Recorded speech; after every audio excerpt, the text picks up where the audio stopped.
Oke, selamat datang kembali teman-teman di series We Talk.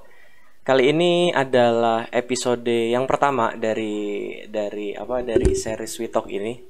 Jadi di sini saya mau minta pendapat dulu nih buat teman-teman. Tadinya di episode pertama saya mau buat tentang journey saya trading dari awal saya kenal saham sampai dengan sekarang. Seperti apa?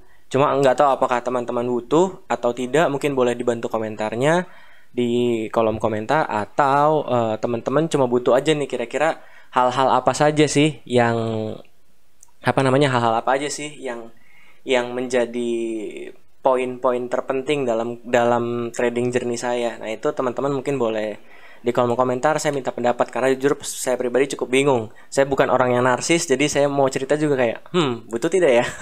Oke, jadi langsung aja di episode yang pertama ini saya mau sharing mengenai hal yang pernah menghancurkan saya dalam trading, yang membuat modal saya mungkin tergerus puluhan persen. Itu adalah apa? Nah, semua itu bermula ketika waktu itu mungkin sekitar beberapa bulan setelah saya trading, dan saya mengenal yang namanya limit trading.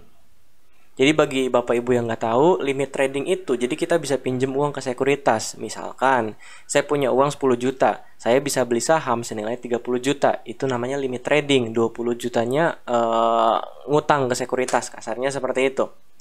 Nah, waktu itu saya itu lagi seneng-senengnya trading saham. Mungkin sebagian Bapak Ibu pun pernah mengalami, namanya mungkin bahasa kerennya overtrade. Tapi kalau saya biasa nyebutnya adalah kecanduan trading. Nah, kecanduan trading ini gejalanya apa? Gejalanya adalah ya kita biasanya sakau sama market. Kita akan liatin market terus-terusan. Waktu itu saya sepanjang hari, sepanjang jam, sepanjang saya kuliah, sepanjang saya jeda kuliah, sepanjang bahkan setelah selesai kuliah pun saya umumnya akan buka market. Saya akan buka market, saya trading saham. Jadi saya senang banget sama trading. Nggak tahu kenapa kalau nggak trading rasanya ada yang kurang. Ya mirip lah sama seperti orang yang merokok. Kalau dia nggak ngerokok itu pasti ada sesuatu yang kurang. Nah, waktu itu perasaan saya seperti itu. Setiap hari trading, setiap hari trading, setiap hari trading. Jadi apa ya? Jadi saya merasa bahwa waktu itu saya trading terus. Bahkan frekuensi trading saya itu kayaknya sehari bisa lebih dari 30%. Dan buruknya, saya trading di saham yang itu-itu aja. Misalkan ada 5 saham. Habis masuk saham A, belum kena target profit, belum kena stop loss, tiba-tiba lihat saham B mau naik, pindah saham B. Saham B sama, saham B nggak naik-naik. Turun satu tik, terus lihat ada saham C, saham C-nya menarik, pindah ke saham C. Jadi gitu terus. Gitu terus. Sampai akhirnya equity-nya tergerus. Equity tergerus pelan-pelan, equity-nya tergerus pelan-pelan. Dan lagi waktu itu karena baru kenal margin, waktu itu sangat semangat pakai margin. Again, diri saya greedy, diri saya serakah. Saya pikir, wah saya punya uang 10 juta, saya kalau pinjem margin jadi 30 juta, kalau 10% saya udah dapat 3 juta. Itu yang saya pikirkan. Pikirannya sangat polos, pikirannya sangat apa ya? Ya sangat polos lah, pikirannya sangat polos, nggak mikir jauh. Saya lupa bahwa kalau saya rugi 3 juta, itu saya udah rugi 30% dari nilai portofolio kalau pakai limit. Kalau pakai limit. Nah, jadi waktu itu saya seperti itu. Beli pakai margin. Udah overtrade, beli pakai margin. Baru turun satu tik, oke sih, setik cuma 1% turunnya. Tapi kan 1% karena pakai margin kan berdampak sekitar 3% dari total equity. Kalau misalkan kita pakai margin dan loss. Nah, itu yang menghancurkan saya. Itu yang menggerus equity saya cukup besar. Itu yang menggerus equity saya cukup besar. Udah overtrade, limit trading, dan metodenya nggak jelas waktu itu. Waktu itu masih belajar, waktu itu masih ikut-ikutan orang, waktu itu masih nyoba-nyoba sendiri. Itu sih hal yang paling saya ingat yang cukup menghancurkan saya di market. Udah overtrade pakai limit. Terus solusinya seperti apa? Waktu itu solusinya adalah saya diam, saya tutup market, saya diam, dan saya merenung waktu itu. saya merenung bahwa sepertinya ada yang salah dari kegiatan trading saya. Saya cek rekap unrealized gain, rugi. Jadi saya ini trading mau ngapain waktu itu saya bilang. Saya trading mau ngapain? Saya trading kok kayak kecanduan narkoba saya bilang. Kayak kecanduan narkoba saya bilang saya trading. Terus waktu itu akhirnya saya berhenti dari market dulu, mungkin sekitar 2 minggu kalau nggak salah.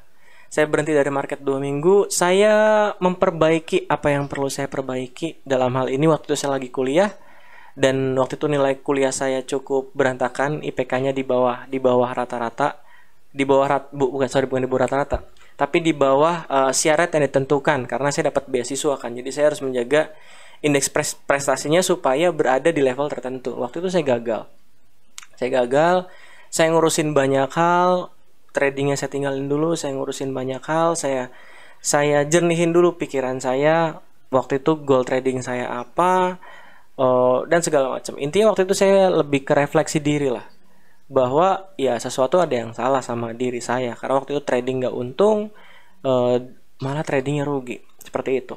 Setelah 2 minggu waktu itu saya diem dari market, saya nge-freeze dari market, saya balik ke market dengan motivasi yang baru. Saya balik ke market dengan dengan cara pandang yang baru, bahwa ya di saham itu jangan mau cepat kaya. Waktu itu saya pakai margin, saya pakai limit. Waktu itu saya overtrade karena pikiran saya mau kaya. Saya dulu berpikir, kalau 1% nyari di market 1 hari, 30 hari jadi 30%. Yang dipikirnya selalu hal-hal yang enak terus. Untung. Kalau beli saham di harga 100 terus harga 130, saya untung 30%. Tapi waktu itu saya nggak pernah mikir bahwa saham juga bisa turun. Waktu itu saya nggak pernah mikir resikonya apa. Nah, dari sini saya harap teman-teman bisa belajar bahwa overtrade, apalagi pakai margin atau pakai limit trading, itu sangat berbahaya untuk keamanan modal Bapak Ibu semua. Saya pernah mengalaminya kemarin waktu saya lagi ke Bali bulan April. Ya, saya lagi ke Bali bulan April. Ada satu bapak-bapak datang ke tempat saya, ke hotel saya. Bapak datang ke hotel saya, terus dia cerita bahwa awalnya dia awal trading, dia masuk bursa, marketnya kebetulan lagi bullish tinggi. Lalu dia trading saya lupa dari modal berapa jadi berapa, intinya dia untung banyak deh, untung puluhan persen dalam waktu beberapa bulan saja. Dari situ muncul namanya overconfidence. Kenapa? Mikir, nyari uang gampang, nyari uang di saham mudah banget. Waktu itu kan yang kita rasain seperti itu, nyari uang di saham gampang. Bahkan pernah ada yang nanya, Pak, kalau saya mau jadi full time trader gimana? Ini kayaknya nyari duit di market gampang banget. Nah, muncul overconfidence. Setelah overconfidence, naik ke step berikutnya, overtrade. Karena mikir nyari uang gampang di market, lalu jatuhnya overtrade. Oke, semakin banyak saya trading, semakin banyak saya dapat untung. Itu yang ada di pikiran Bapak itu waktu itu, atau mungkin di pikiran teman-teman Bapak Ibu juga. Nah, setelah overtrade, kenal margin atau kenal limit trading, itu yang paling bahaya. Nah, Bapak itu mungkin sekitar 80% dari total equity-nya itu sudah tergerus karena pakai margin. Pakai limit sama margin beda ya. Pakai limit trading, setelah itu beliau overtrade, habis modalnya. Tinggal sisa berapa belas persen doang, seingat saya, dia bilang. Seperti itu. Jadi itulah kengerian dari overtrade dan limit trading. Itu yang menghancurkan saya dan mungkin menghancurkan beberapa Bapak Ibu yang ada di sini saja. Yang ada nonton video ini. Seperti itu. Nah, ya I hope dari apa yang saya ceritakan Bapak Ibu bisa belajar untuk berhati-hati menggunakan fasilitas yang disediakan oleh sekuritas. Untuk berhati-hati, jangan terlalu pede di market, jangan terlalu overconfidence di market. Sadari bahwa di market itu kita bisa salah, kita bisa kalah. Sadari hal tersebut. Itu yang paling penting, itu yang saya pelajari selama ini. Jadi Sekarang kalaupun saya loss, ya saya sudah tahu saya akan loss berapa dan saya sudah siap terima hal tersebut. Seperti itu. Nah, itu adalah hal yang menghancurkan saya dalam trading. Semoga Bapak Ibu bisa belajar dari ini, ambil baik, buang negatifnya. Kalau ada saya salah kata, saya mohon maaf, tapi itu yang bisa saya share terkait overtrade dan margin. Jadi itu dua hal yang menghancurkan saya dalam trading di apa namanya, di awal-awal. Sekarang saya udah jarang pakai margin. Sesekali doang pakai limit trading. Sesekali doang pakai limit trading. Seperti itu. Nah, gitu Bapak Ibu semua. Silakan kalau ada yang mau bertanya atau diskusi di bawah di kolom komentar, saya sangat terbuka.